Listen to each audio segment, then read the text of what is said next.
நண்பர்கள் தினத்தை இனிமையாக கொண்டாடி கொண்டிருக்கும் இந்த காலை வேளையில் கதம்ப சாரல் நிகழ்ச்சியை முகில் எஃப்எம்மில் கேட்டுக்கொண்டிருக்கிறீர்கள். எல்லோருக்கும் இனிமையான நண்பர்கள் தின நல்வாழ்த்துக்களை சொல்லிக்கொண்டு தொடர்ச்சியாக கோவாவின் கல்வியை பற்றி நாங்கள் பார்க்க இருக்கிறோம். இந்த விஷயத்தை இனிமையான குரலில் சொல்ல வந்திருக்கிறார் கிச்சா. கல்வி 2001ஆம் ஆண்டின் கணக்கெடுப்பின்படி கோவாவில் கல்வி கற்றோர் சதவீதம் 82% ஆகும். இதில் ஆண்களில் 89 பேரும் பெண்களில் 76% பேரும் கல்வி கற்றவர்கள். ஒவ்வொரு வட்டமும் கிராமங்களை கொண்டுள்ளது. ஒவ்வொரு வட்டமும் அரசால் நடத்தப்படும் பள்ளிக்கூடத்தை பெற்றுள்ளது. நாட்டின் பிற பகுதிகளோடு ஒப்பிடுகையில் குறைந்த அளவிலான முறைகேடுடைய அரசு பள்ளிகளின் தரம் காரணமாக தனியார் பள்ளிகளின் தேவை குறைந்துள்ளது. அனைத்து பள்ளிகளும் மாநிலத்தின் SSCயின் கீழ் இயங்குகிறது. இதன் பாடத்திட்டங்கள் மாநில கல்வித்துறையால் பரிந்துரைக்கப்படுகிறது. இங்குள்ளவற்றில் சில பள்ளிகள் அனைத்து இந்திய ICSE வாரியத்தால் இயக்கப்படுகிறது. கோவாவின் பெரும்பாலான மாணவர்கள் தங்கள் உயர்நிலை பள்ளி படிப்பை ஆங்கில வழியில் படிக்கின்றனர். மற்றொரு நிலையில் தொடக்கப் பள்ளிகளில் பெரும்பாலும் கொங்கணி மற்றும் மராத்தி மொழியில் இயங்குகின்றன. இவ்வகையில் இந்தியாவில் பெரும்பாலும் தாய்மொழியில் கல்வி கற்பவர்களை விட அதிகமானோர் ஆங்கில வழியில் கல்வி பயில்கின்றனர். டைம்ஸ் ஆஃப் இந்தியாவில் வெளியான அறிக்கையில் 84% கோவா பள்ளிகள் நிர்வாக தலைமை இன்றி இயங்குகின்றன என தெரிவிக்கிறது. 10 ஆண்டுகள் பள்ளி படிப்புக்கு பிறகு மாணவர்கள் சிறந்த படிப்புகளான அறிவியல், கலையியல், சட்டம் மற்றும் வணிகவியல் போன்றவற்றை நல்கும் மேல்நிலை பள்ளியில் சேருகின்றனர். ஒரு மாணவன் தொழில்முறை கல்வியையும் தேர்ந்தெடுத்துக் கொள்ள முடியும். கூடுதலாக பலரும் 3 ஆண்டு பட்டய படிப்புகளில் சேருகின்றனர். இதனைத் தொடர்ந்து 2 ஆண்டுகள் கல்லூரி தொழில்முறை பட்டப்படிப்பும் உள்ளது. மாநிலத்தின் ஒரே பல்கலைக்கழகமாக டெலிகோவாவில் அமைந்துள்ள கோவா பல்கலைக்கழகம் உள்ளது. இந்த மாநிலத்தில் 4 பொறியியல் கல்லூரிகள் மற்றும் 1 மருத்துவக் கல்லூரி உள்ளது. கோவா பொறியியல் கல்லூரி மற்றும் கோவா மருத்துவக் கல்லூரி ஆகியவை மாநில அரசாலும், இவை தவிர்த்த பிற 3 பொறியியல் கல்லூரிகள் தனியார் நிறுவனங்களாலும் நடத்தப்பெறுகின்றன. கோவாவில் உள்ள டான் பஸ்கோ உயர்நிலைப் பள்ளி, AJD அல்மிடியா உயர்நிலைப் பள்ளி, பீப்பிள்ஸ் உயர்நிலைப் பள்ளி, மனோவிகாஸ் முஸ்டிஃபண்ட் உயர்நிலைப் பள்ளி போன்ற பள்ளிகள் மாநிலத்தின் சிறப்பாக குறிப்பிடத்தக்க பள்ளிகளாகும். குறிப்பிடத்தக்க சிறந்த கல்லூரிகளாக GVMஇன் SNJA மேல்நிலைப் பள்ளி, டான் பஸ்கோ கல்லூரி, DMஇன் கல்லூரி, புனித சேவியர் கல்லூரி, கேரமல் கல்லூரி, சவுகுலே கல்லூரி, டெம்போ கல்லூரி, டெம்பே கல்லூரி, தாமோதர் கல்லூரி, MES கல்லூரி போன்றவை உள்ளன. தனியார் பொறியியல் கல்லூரிகளாவன ஸ்ரீ ராஜேஸ்வர் பொறியியல் மற்றும் தகவல் தொழில்நுட்ப நிறுவனம், சிரோடா மற்றும் பெட்ரோ கான்சிகோ பொறியியல் கல்லூரி போன்றவை ஆகும். மருந்தியல், கட்டிடக்கலை மற்றும் பல்மருத்துவம் சார்ந்த படிப்புகளை தரும் கல்லூரிகளுடன் சட்டம், கலையியல், வணிகவியல் மற்றும் அறிவியல் சார்ந்த படிப்புகளை வழங்கும் ஏராளமான தனியார் கல்லூரிகளும் உள்ளன. இங்கு 2 தேசிய கடலியல் அறிவியல் சார்ந்த மையங்கள் உள்ளன. NCAOR மற்றும் தேசிய கடலியல் நிறுவனம் NIO இவை முறையே வாஸ்கோ மற்றும் பனாஜிம்மில் உள்ளன. 2004இல் ஃபிட்ஸ் பிலானி பல்கலைக்கழகம் தன் முதல் செயற்கைக்கோளை துவக்கியது. ஃபிட்ஸ் பிலானி கோவா வளாகமானது தபோலிம் அருகில் உள்ளது. மிகுதியான பொறியியல் கல்லூரிகளை அடுத்து அதிக அளவிலான தொழில்நுட்ப கல்வி நிறுவனங்களும் உள்ளன. அவற்றில் சில ஃபாதர் ஏக்னல் தொழில்நுட்ப கல்லூரி, வெர்னா மற்றும் கப்பல் கட்டுமான தொழில்கல்வி நிறுவனம், தொழில்நுட்பம் மற்றும் தொழில்முறை பயிற்சி தரும் வாஸ்கோடகாமா நிறுவனம் போன்றவைகளாகும். பிற மாநிலங்களைச் சார்ந்த பெரும்பான்மையினர் தாங்கள் தேர்ந்தெடுக்க விரும்பி கிடைக்காத படிப்புகளுக்கான வாய்ப்புகள் கோவாவில் இருப்பதால் இங்கு இப்படிப்புகளின் தேவை அதிகரித்துள்ளது. கோவா மேலும் கடல்சார் பொறியியல், மீன்வளம், ஹோட்டல் நிர்வாகம் மற்றும் சமையற்கலை சார்ந்த படிப்புகளாலும் நன்கு அறியப்படுகிறது. இம்மாநிலம் 1993இல் ரோமுலட் டிசோசா என்பவரால் தோற்றுவிக்கப்பட்ட கோவா இன்ஸ்டிடியூட் ஆஃப் மேனேஜ்மெண்ட் என்ற வணிக பள்ளியையும் கொண்டுள்ளது. சில பள்ளிகள் தங்கள் பள்ளி பாடத்திட்டத்தின் ஒரு பகுதியாக போர்ச்சுகீசிய மொழியை 3வது மொழியாக கற்பிக்கிறது. கோவா பல்கலைக்கழகம் போர்ச்சுகீசிய மொழியியல், இளங்கலை மற்றும் முதுகலை பட்டப்படிப்புகளை வழங்குகிறது. கோவாவில் இருக்கக்கூடிய கல்வி சூழ்நிலையை பற்றி இன்றைய இந்த பகுதியினூடாக நீங்கள் தெரிஞ்சிருக்கிறீர்கள். சரி, இன்றைய நிகழ்ச்சியினூடாக அரசியல் மற்றும் கல்வியை பற்றி நாங்கள் தெரிந்து கொண்டிருக்கிறோம். தொடர்ச்சியாக இணைந்து கொண்டிருங்கள் கதம்பசாரல் நிகழ்ச்சியோடு. இப்போது இனிமையான ஒரு பாட்டு. கதம்பசாரல் நிகழ்ச்சியை கேட்டுக்கொண்டிருக்கிறீர்கள். இந்த கதம்பசாரல் நிகழ்ச்சியை காலை வேளையில நீங்க கேட்கறதுக்கு மிஸ் பண்ணிட்டீங்கன்னா ஃபீல் பண்ண வேண்டிய அவசியமே கிடையாது. இதே நேரத்தில் GMT நேரம் இரவு 7 மணிலிருந்து 9 மணி வரையும் மறுவொலிபரப்பாக இந்த நிகழ்ச்சி விளம்பர காத்து கொண்டிருக்கிறது.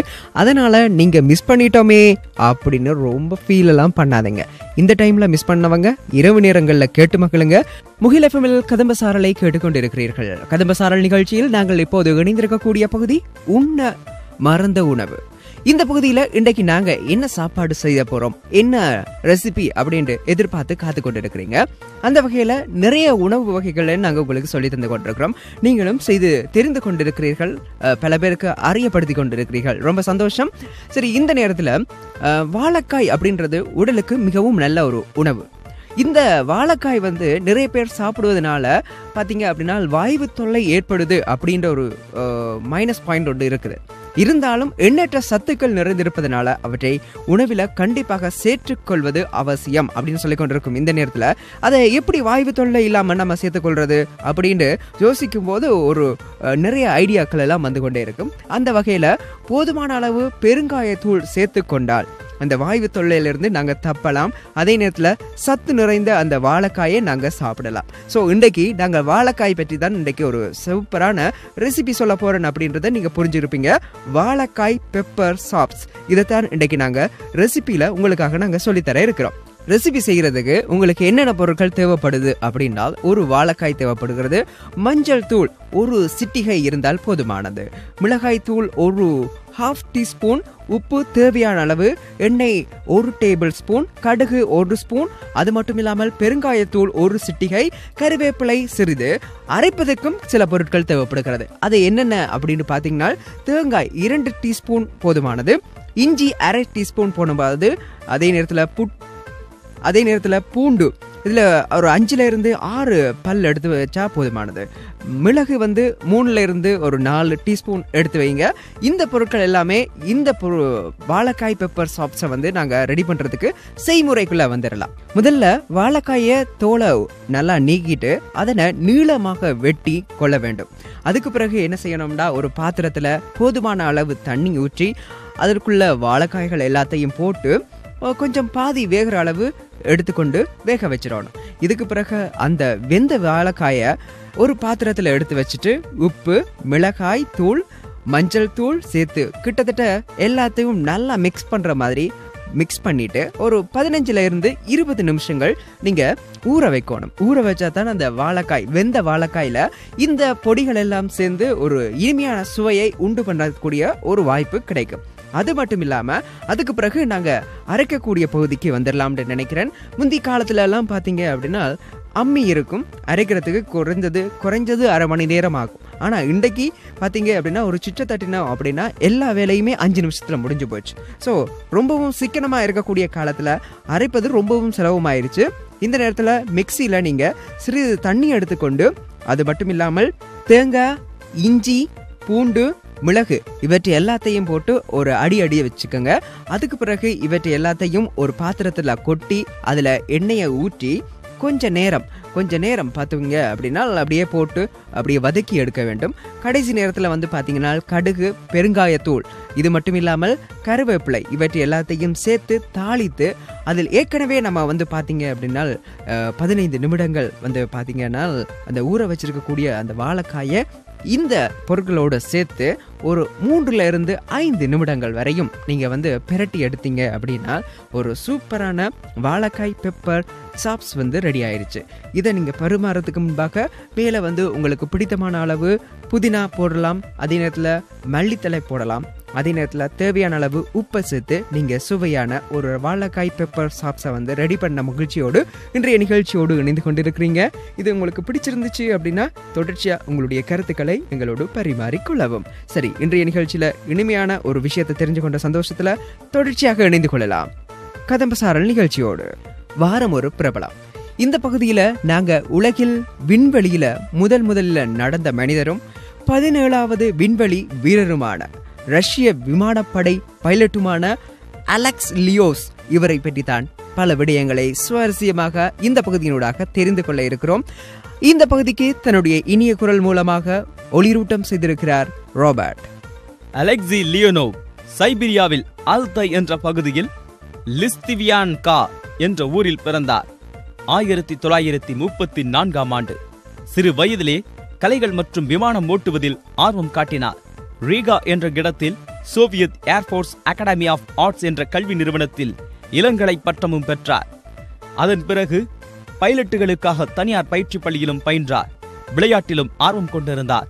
1957இல் உயர்நிலை விமானப்படை கல்லூரியிலும் பின்னர் 1968 விமானப்படை பொறியியலிலும் அகாடமியிலும் சிறந்த முறையிலும் பயிற்சி பெற்றார். 1981 தொழில்நுட்ப அறிவியல் பட்டமும் பெற்றார். இவரது ஒரு திறமையான ஓவிய கலைஞரும் கூட. 1960 விண்வெளி வீரர்களாக தேர்ந்தெடுக்கப்பட்ட ரஷ்ய விமானப்படையைச் சேர்ந்த 20 பைலட்டுகளில் அலெக்சி லியோனமும் ஒருவர்.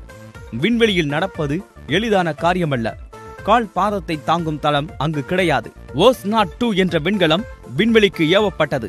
அதில் இவரும் அதன் பைலட்டாக பாவல் பையயோவ் என்பவரும் பயணம் செய்தனர். 1965 மார்ச் 18 அலெக்சி விண்வெளியில் நடந்தார். இது விண்வெளி வரலாற்றில் ஒரு முக்கிய நிகழ்வாக கருதப்பட்டது. இது மனித வரலாற்றின் மகத்தான சாதனைகளில் ஒன்றாகவும் உலகின் மிக முக்கிய நிகழ்ச்சியாகவும் கருதப்படுகிறது. விண்வெளியில் 12 நிமிடங்கள் 9 நொடிகள் நேரம் கடந்தார். மொத்தம் 12 மீட்டர் தூரம் நடந்தார். அங்கு சில உடற்பயிற்சிகளையும் செய்தார். விண்வெளியில் நடக்க வேண்டும் என்பதற்காகவே 18 மாதங்கள் பயிற்சி எடுத்திருந்தார். விண்வெளியில் நடந்துவிட்டு களத்துக்கு திரும்பும் சமயத்தில் எதிர்பாராத சிக்கல் ஏற்பட்டது. இவர் அணிந்திருந்த விண்வெளி ஆடை பூமியில் பயிற்சி பெற்ற போது இருந்தது போல் அல்லாமல் முற்றிலும் மாறுபட்ட முறையில் செயல்பட்டது. ஆனால் இவர் தன் சமயோசித புத்தியால் சிக்கலை சமாளித்து மீண்டும் விண்கலத்துக்குள் வந்து சேர்ந்தார். 1968 சோயிஸ் விண்வெளி ஓடத்தின் கமாண்டராகவும் தேர்வு செய்யப்பட்டார். சோயிஸ் 19 என்ற விண்வெளி ஓடத்தின் 2வது முறையும் விண்வெளி சென்றார். 6 நாட்கள் அங்கிருந்து விட்டு பூமி திரும்பினார். சிறந்த ஓவியரான இவர் விண்வெளியில் இருந்த சமயத்தில் கலர் பென்சில்களால் பூமியை படங்களாக வரைந்தார். விண்வெளி சாகசங்களுக்கு பிறகு ஒரு வங்கியில் துணைத் தலைவராக பணிபுரிந்தார். விண்வெளியிலிருந்து பார்க்கும்போது உலகம் மிகவும் சிறியதாக தனிமையானதாக தெரிந்தது. கச்சிதமான உருண்டை வடிவில் காணப்பட்டது என்றும் குறிப்பிட்டார். சோவியத் நாட்டின் ஹீரோ விருதை 2 முறையும் லெனின் விருதையும் உள்ளிட்ட ஏராளமான விருதுகள் பட்டங்களையும் வென்றுள்ளார். உள்நாட்டில் மட்டுமல்லாமல் பல நாடுகளில் பல்வேறு பரிசுகளையும் பதக்கங்களையும் பெற்றிருக்கிறார். பல நாடுகள் இவருக்கு கௌரவ குடியுரிமை வழங்கின. இவர் விண்வெளியில் நடந்து 50 வருடங்களாகிவிட்டது.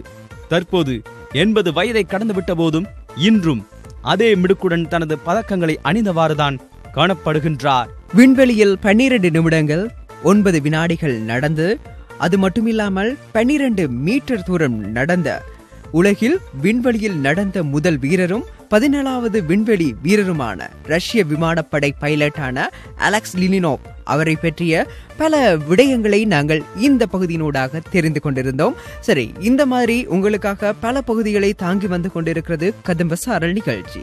உங்களுடைய கருத்துக்களை நீங்கள் பகிர்ந்து கொள்ள live@mukhilab அப்படின்னு சொல்லக்கூடிய எங்களுடைய மின்னஞ்சல் மூலமாக இணைந்து கொண்டு இன்றைய நிகழ்ச்சி பற்றிய உங்களுடைய கருத்துக்களை நீங்கள் பகிர்ந்து கொள்ளலாம். இன்றைய தினம் உலக நண்பர்கள் தினம். கதம்ப சாரல் நிகழ்ச்சியில் நாங்கள் இப்போது இணைந்து கொண்டிருக்கக்கூடிய பகுதி வாரம் ஒரு தகவல். இந்த தகவல் இன்றைக்கு உங்களுக்கு பயனுள்ள தகவலாக சொல்ல வந்திருக்கும் இந்த நேரத்தில் என்ன விஷயத்தை பற்றி பேச போறோம் அப்படின்றால், அறிவியல் தந்தையை சிறையில் அடைத்த மதம் அப்படின்ற ஒரு தலைப்பின் கீழே தான் இன்றைய தகவலை நான் உங்களுக்கு சொல்ல வந்திருக்கிறேன். பூமியை சுற்றி வரக்கூடிய கோள்களில் ஒன்றுதான் பூமி. சூரியனை சுற்றி வரக்கூடிய கோள்களில் ஒன்றுதான் பூமி என்று இன்றைக்கு பள்ளிக்கூடம் செல்லக்கூடிய அனைத்து குழந்தைகள்ல இருந்தும் வயசானவங்க எல்லாருக்குமே தெரிஞ்ச விஷயம். ஆனா 400 வருடங்களுக்கு முன்பு பல நாடுகளின் அரசர்களுக்கே இது தெரியவில்லை என்பதுதான் உண்மையான ஒரு விடயம். பூமிதான் மையத்தில் இருப்பதாகவும் சூரியன் பூமியை சுற்றுகிறது எனவும் கத்தோலிக்க திருச்சபை நம்பியது. பூமி நிலையானது, அசையும் தன்மை அற்றது என்று நம்பினார்கள் அன்றைய காலத்தில். நம்ப மறுத்தவர்களை தண்டிக்கவும் செய்தார்கள் அன்றைய காலத்தில். சூரியனை சுற்றி வரும் கோள்களில் ஒன்றுதான் பூமி என்பது இன்று பள்ளிக்கூடம் செல்லக்கூடிய குழந்தைகள் முதல் வயதான அனைவருக்குமே தெரிந்த விடயம். ஆனால் 400 ஆண்டுகளுக்கு முன்பு பல நாடுகளின் அரசர்கள் இதை அறிந்து வைக்கவில்லை, அறியவும் விரும்பவில்லை. பூமிதான் மையத்தில் இருப்பதாகவும் சூரியன் பூமியை சுற்றி வருவது எனவும் கத்தோலிக்க திருச்சபை நம்பியது. பூமி நிலையானது, அசையும் தன்மை அற்றது என்று நம்பினார்கள் அன்றைய காலத்தில். நம்ப மறுத்தவர்களை தண்டிக்கவும் செய்தார்கள். இந்நிலையில் வியாழன் கோளின் 4 நிலவுகளை கண்டறிந்த பின்னர் பூமியை மையமாக கொண்டு கோள்கள் சுற்றவில்லை எனவும் முடிவுக்கு வந்தார்கள் இத்தாலியைச் சேர்ந்த கலிலியோ. பல்வேறு அறிவியல் ஆய்வுகளுக்கு பிறகு சூரியன் தான் பிரபஞ்சத்தின் மையம், சூரியனை மையமாக வைத்துத்தான் பூமி சுற்றுகிறது என்று அறிவித்தார் கலிலியோ. பின்னரே பூமியை மையமாக கொண்ட கோட்பாடுகளை கண்டுபிடித்த கெப்லர் நிக்கஸ் கண்டுபிடித்தார் நிக்கோபா. ஆனால் மத நம்பிக்கையை கேள்விக்குறியாக்கும் கண்டுபிடிப்பாக இருந்ததால் அச்சத்தின் காரணமாக அதை வெளிப்படுத்த தவறிவிட்டார் நிக்கோபாஸ். கோபர்னிக்கஸின் கோட்பாட்டை மேம்படுத்தி வெளியிட துணிச்சலாக முடிவெடுத்தார் கலிலியோ. தொலைநோக்கிகளை மேம்படுத்துவதிலும் மிகுந்த கவனம் செலுத்தினார் அவர். அதன் மூலம் நிலாவில் உள்ள வெடிப்புகள், சூரியனில் உள்ள கரும்புள்ளிகள் என பலவற்றை கண்டறிந்தார். குறிப்பாக வியாழன் கோளில் 4 நிலவுகளை கண்டறிந்தார். ஆகவேதான் தற்பொழுது வியாழன் கோளின் கலிலியோவின் நிலவுகள் என அழைக்கப்படுகின்றன. சூரியன்தான் மையம் என கலிலியோ கூறிய போது பிற விஞ்ஞானிகள் மிகவும் எதிர்ப்பு தெரிவித்தனர். இந்நிலையில் திருச்சபையின் நம்பிக்கை கேள்விக்குறியானதால் கோபமடைந்த 8வது போப் அபர்ணன் உடனடியாக கலிலியோ மீது புலன் விசாரணை நடத்தி அவரை குற்றவாளி என அறிவித்தது திருச்சபை. இந்த கருத்தை வைத்துக் கொள்ளவோ ஆதரிக்கவோ கற்பிக்கவோ தடை விதிக்கப்பட்டது. தனது கருத்துக்களை கலிலியோ திருப்பப் பெற வேண்டும் என தீர்ப்பு அளிக்கப்பட்டது. ரோமின் அரசு படைகள் மத சக்திகளோடு கைகோர்க்கவே வழியின்றி 1633ஆம் ஆண்டு ஜூன் மாதம் 22ஆம் நாளன்று சூரிய மைய கொள்கையை திருப்பப் பெற்றார் கலிலியோ. இதன் பிறகு சாகும் வரை அவரை வீட்டுச் சிறையில் அடைத்தது மதமும் அரசு. இந்த நேரத்தில் அறிவியலின் தந்தையை சிறையில் அடைத்த மதம் அப்படின்ற தலைப்பின் கீழ் வாரம் ஒரு தகவலை கேட்டு முடித்திருக்கிறீர்கள். இந்த நேரத்தில் நிகழ்ச்சியை கேட்டு முடித்த அத்தனை உள்ளங்களுக்கு